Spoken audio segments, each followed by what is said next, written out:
नमस्कार, मैं सुधीर चौधरी और आप देख रहे हैं समाचार बॉक्स। तो आइए बात करते हैं आज के मुख्य समाचार में देश भर की तमाम बड़ी खबरों पर नजर डालते हैं। इससे पहले आप हमें कमेंट में जरूर बताइए कि आप ये वीडियो कहां से देख रहे हैं। अगर आपने अभी तक इस वीडियो को लाइक नहीं किया है तो लाइक करके चैनल को सब्सक्राइब जरूर करें। लौरिया में प्रधानमंत्री सूर्य घर मुफ्त बिजली योजना पर कार्यशाला हुई। इसमें बताया गया कि घरेलू उपभोक्ताओं को सोलर पैनल लगाने पर 78,000 रुपए तक की सब्सिडी मिलेगी। 3 किलोवाट तक के सिस्टम पर 6% ब्याज दर पर आरण भी उपलब्ध होगा। एजेंसी 5 साल तक मुफ्त रखरखाव करेगी। बीडीओ और सीओ ने ऑनलाइन आवेदन प्रक्रिया की जानकारी दी।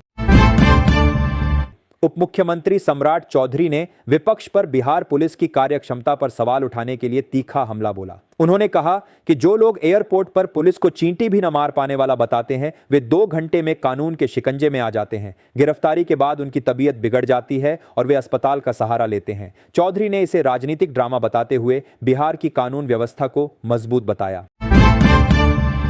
मुख्यमंत्री योगी आदित्यनाथ ने प्रधानमंत्री फसल बीमा योजना और कृषक दुर्घटना कल्याण योजना के तहत 2.51 लाख किसानों को 285 करोड़ रुपए और 3,500 परिवारों को 175 करोड़ रुपए वितरित किए। उन्होंने कुल 460 करोड़ रुपए सीधे किसानों के खातों में भेजे बिचौलियों की भूमिका समाप्त की। सीएम ने कृषि परियोजनाओं का शिलान्यास भी किया और आपदा मित्रों को होमगार्ड भर्ती में प्राथमिकता देने की घोषणा की। शाहजहांपुर में 1.25 लाख बिजली उपभोक्ताओं ने कनेक्शन लेने के बाद एक बार भी बिल जमा नहीं किया। बिल राहत योजना के तहत ब्याज में छूट के बावजूद केवल 27,000 ने पंजीकरण कराया, जिससे 25 करोड़ जमा हुए। विभाग ने मार्च से ऐसे 1 लाख से अधिक बकायेदारों के कनेक्शन काटने की चेतावनी दी है, जिन पर कुल 516 करोड़ रुपए बकाया है। दिल्ली सरकार ने छात्र नेतृत्व वाले स्टार्टअप्स को प्रोत्साहन देने के लिए बड़ा कदम उठाया है। शिक्षा मंत्री ने 325 करोड़ रुपए के विशेष कोष की घोषणा की है, जिससे युवा उद्यमियों को नवाचार और स्टार्टअप शुरू करने में आर्थिक सहायता मिल सकेगी। अमेरिकी सुप्रीम कोर्ट ने डोनाल्ड ट्रंप के व्यापक शुल्कों को रद्द कर दिया है। अब भारत सहित यूएस के ट्रेडिंग पार्टनर्स पर 24 फरवरी से केवल 10% अस्थायी आयात शुल्क लगेगा। विशेषज्ञों ने भारत अमेरिका व्यापार समझौते की समीक्षा का सुझाव दिया है। महबूबा मुफ्ती ने प्रधानमंत्री मोदी से भारत अमेरिका व्यापार समझौते से जम्मू कश्मीर के सेब उद्योग को बाहर रखने का आग्रह किया। उन्होंने कहा कि अमेरिकी सेब के आयात से स्थानीय उत्पादकों को भारी नुकसान होगा, जो पहले ही ईरानी सेब से प्रभावित है। मुफ्ती ने 7 लाख परिवारों की आजीविका बचाने के लिए 50% आयात शुल्क, एमएसपी और वित्तीय सहायता की मांग की। मुख्यमंत्री नीतीश कुमार ने 2025 में बाढ़ और मोन्था तूफान से प्रभावित बिहार के 2 लाख से अधिक किसानों के लिए कृषि इनपुट अनुदान योजना के तहत 113 करोड़ 16 लाख रुपए जारी किए। यह राशि डीबीटी के माध्यम से सीधे किसानों के बैंक खातों में भेजी गई, जिससे उन्हें आगामी फसलों की तैयारी में मदद मिलेगी। सरकार ने 13 जिलों के प्रभावित किसानों को पारदर्शी तरीके से सहायता प्रदान की है। प्रधानमंत्री नरेंद्र मोदी 22 फरवरी को नमो भारत ट्रेन और मेरठ मेट्रो का उद्घाटन करेंगे। हाल ही में हुए अंतिम ट्रायल रन में नमो भारत ने सराय काले खां से बेगम पुल तक 39 मिनट में और मेरठ मेट्रो ने बेगम पुल से मेरठ साउथ तक 9 मिनट में दूरी तय की। यह परियोजना दिल्ली गाजियाबाद मेरठ कॉरिडोर पर घंटों के सफर को मिनटों में बदल देगी, जिससे यात्रियों को आधुनिक और आरामदायक यात्रा मिलेगी। झारखंड सरकार ने कर्मचारियों की सेवानिवृत्ति आयु बढ़ाने की खबरों पर विराम लगा दिया है। संसदीय कार्य मंत्री राधाकृष्ण किशोर ने विधानसभा में बताया कि ऐसा कोई प्रस्ताव विचाराधीन नहीं है। सरकार का लक्ष्य रिक्त पदों पर शिक्षित युवाओं को अवसर देना है। अमेरिका और ईरान के बीच परमाणु मुद्दे पर तनाव चरम पर है। ट्रंप ने नए समझौते के लिए 10-15 दिन का अल्टीमेटम दिया है। सैन्य हमले की धमकी भी दी। एटा के किसानों को जायद सीजन के लिए हाइब्रिड मक्का बीज पर 50% अनुदान मिल रहा है। कृषि विभाग ने नीजू बीडू और हिल इंडिया जैसी उन्नत प्रजातियों के बीज सभी कृषि केंद्रों पर उपलब्ध कराए हैं। ब्राजील के राष्ट्रपति लूला और पीएम मोदी ने नई दिल्ली में द्विपक्षीय बैठक की। दोनों देशों ने अगले 5 वर्षों में व्यापार को $20 अरब से अधिक ले जाने का लक्ष्य रखा है। अडानी समूह के अध्यक्ष गौतम अडानी 22 फरवरी को भागलपुर स्थित पीरपैंती ताप विद्युत परियोजना का निरीक्षण करेंगे। उनके दौरे के मद्देनजर जिला प्रशासन और पुलिस महकमा पूरी तरह सतर्क है। मसौड़ी पटना में अधिकार जीविका महिला दीदी सिलाई केंद्र का उद्घाटन हुआ, जिससे 50 जीविका दीदियों को प्रत्यक्ष रोजगार मिलेगा। यह केंद्र आंगनवाड़ी बच्चों के लिए 18,000 पोशाकें सिएगा। जीविका और आईसीडीएस के सहयोग से ग्रामीण महिलाओं को स्वरोजगार से जोड़कर उनकी आर्थिक स्थिति मजबूत की जा रही है। गुणवत्ता और समय पर कार्य पूरा करने पर जोर दिया गया है, जिससे महिला सशक्तिकरण को बढ़ावा मिलेगा। बांका में बागवानी को बढ़ावा देने के लिए पौधा संरक्षण विभाग आम और अमरूद के पेड़ों पर कीटनाशक छिड़काव के लिए 75% सब्सिडी दे रहा है। इसका उद्देश्य कीट नियंत्रण कर फलों की गुणवत्ता और उत्पादन बढ़ाना है। किसान डीबीटी पोर्टल पर पंजीकरण कर पहले आओ पहले पाओ योजना का लाभ ले सकते हैं। आम के लिए 112 और अमरूद के लिए 56 पेड़ों की अधिकतम सीमा तय है।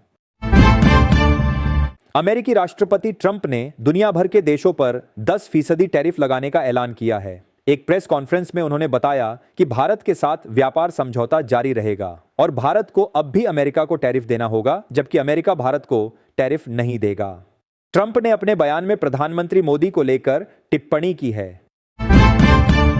विक्रमादित्य सिंह ने दिल्ली में केंद्रीय मंत्री शिवराज सिंह चौहान से मुलाकात कर हिमाचल प्रदेश में प्रधानमंत्री ग्राम सड़क योजना के तहत सड़क परियोजनाओं की प्रगति रिपोर्ट दी।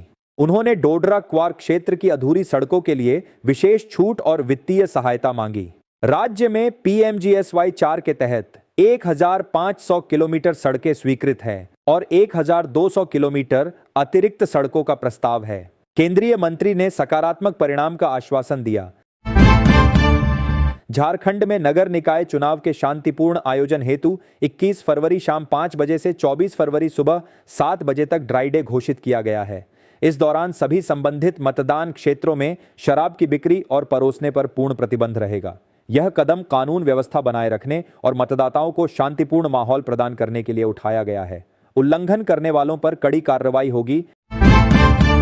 राष्ट्रीय स्वयंसेवक संघ के सरसंघचालक मोहन भागवत 27 फरवरी को कुरुक्षेत्र पहुंचेंगे। वे 28 फरवरी को प्रबुद्ध नागरिक गोष्ठी को संबोधित करेंगे, जिसमें 450 से अधिक कुलपति, शिक्षाविद और सेवानिवृत्त अधिकारी शामिल होंगे। यह उनकी चौथी यात्रा होगी और वे चौथे सरसंघचालक है जो गीता की इस पवित्र भूमि पर आ रहे हैं। तैयारियां जोरों पर है। सपा राज्यसभा सदस्य राम गोपाल यादव ने मैनपुरी में केंद्र और प्रदेश सरकार पर हमला बोला।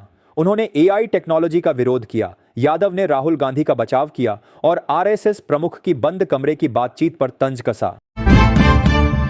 पंचकूला में एक सेवानिवृत्त केंद्रीय कर्मचारी श्याम लाल मित्तल के साथ 13 लाख रुपए की साइबर ठगी हुई है। फेसबुक पर एक यूके नागरिक से दोस्ती के बाद उसे एक आकर्षक व्यापार मॉडल का लालच दिया गया। उसने 5 बार में 13.10 लाख रुपए ट्रांसफर किए, लेकिन उत्पाद नहीं मिला। साइबर थाना पुलिस ने मामला दर्ज कर जांच शुरू कर दी है और ठगों के बैंक खातों की जानकारी जुटा रही है। अमेरिकी सेना ने पूर्वी प्रशांत महासागर में ड्रग तस्करी के संदेह में एक नाव पर हमला किया, जिसमें 3 लोग मारे गए। यह कार्रवाई झात तस्करी मार्ग पर हुई। सितंबर की शुरुआत से कैरेबियाई सागर और पूर्वी प्रशांत में ऐसी 43 कार्रवाइयों में 148 लोग मारे जा चुके हैं। राष्ट्रपति डोनाल्ड ट्रंप ने इसे कार्टेल के खिलाफ एक आवश्यक कदम बताया है। जम्मू कश्मीर का बिजली क्षेत्र लगातार केंद्रीय सहायता के बावजूद राज्य के बजट पर बड़ा बोझ बना हुआ है। चालू वित्त वर्ष में लगभग 4,000 करोड़ रुपए के राजस्व घाटे की आशंका है। जम्मू में 30-32% और कश्मीर में 45 से 46% हानियां दर्ज की गईं। समय पर भुगतान न होने से 246 करोड़ रुपए का अतिरिक्त नुकसान हुआ। वित्तीय प्रबंधन पर सवाल उठ रहे हैं। दिल्ली मेट्रो यात्रियों की सुरक्षा, परिचालन सुधार और शिकायतों के त्वरित समाधान हेतु एआई तकनीक का व्यापक उपयोग कर रही है। पूछो चेतना चैटबॉट यात्रा योजना किराया और टिकट बुकिंग में सहायक है। एआई आधारित शिकायत निवारण और उन्नत रखरखाव प्रणालियों से दक्षता बढ़ी है। यह पहल दिल्ली मेट्रो को एक स्मार्ट, सुरक्षित और यात्री केंद्रित सार्वजनिक परिवहन व्यवस्था बना रही है। बिहार में पराली जलाने वाले 1,807 किसानों को सरकारी योजनाओं के लाभ से वंचित कर दिया गया है। कृषि विभाग की रिपोर्ट के अनुसार 2025-26 में पराली जलाने के कारण इन किसानों का डीबीटी रजिस्ट्रेशन रोक दिया गया। भारत निर्वाचन आयोग अप्रैल 2026 में जम्मू कश्मीर सहित 17 राज्यों और 5 केंद्र शासित प्रदेशों में मतदाता सूचियों का विशेष गहन पुनरीक्षण SIR शुरू करेगा। इसका उद्देश्य मतदाता सूचियों को अद्यतन और त्रुटिहीन बनाना है। आयोग ने सभी संबंधित मुख्य निर्वाचन अधिकारियों को तैयारियां पूरी करने का निर्देश दिया है। यह प्रक्रिया बिहार में पिछले साल शुरू हुई थी। उत्तर प्रदेश के मुख्यमंत्री योगी आदित्यनाथ 22 फरवरी से सिंगापुर और फिर जापान दौरे पर जा रहे हैं। निवेश आकर्षित करना मुख्य उद्देश्य है। जापान में वे अत्याधुनिक मैग्लेव हाई स्पीड ट्रेन में एक 100 किलोमीटर की परीक्षण यात्रा करेंगे। इस दौरे को प्रदेश के आधुनिक परिवहन और बुनियादी ढांचे के विकास से जोड़ा जा रहा है। मुजफ्फरपुर के चक्कर मैदान में 17-28 फरवरी तक अग्निवीर भर्ती रैली जारी है। आज 9 जिलों के अभ्यर्थी दौड़ लगाएंगे, जिनमें दरभंगा, मधुबनी, मुजफ्फरपुर, समस्तीपुर, शिवहर और सीतामढ़ी शामिल है। पूर्वी व पश्चिमी चंपारण के युवा टेक्निकल व क्लर्क पदों के लिए भी दौड़ेंगे। हिमाचल प्रदेश में इंदिरा गांधी सुख शिक्षा योजना का विस्तार किया गया है। अब विधवा महिलाओं की बेटियों को प्रदेश और बाहर उच्च शिक्षा के लिए 27 वर्ष की आयु तक वित्तीय सहायता मिलेगी। मुख्यमंत्री सुखविंदर सिंह सुक्खू ने बताया कि व्यावसायिक पाठ्यक्रमों के लिए बाहर पढ़ने वाली छात्राओं को 10 महीने तक 3,000 रुपये मासिक किराया सहायता भी दी जाएगी। यह योजना शिक्षा, स्वास्थ्य और पोषण में सहयोग प्रदान करती है।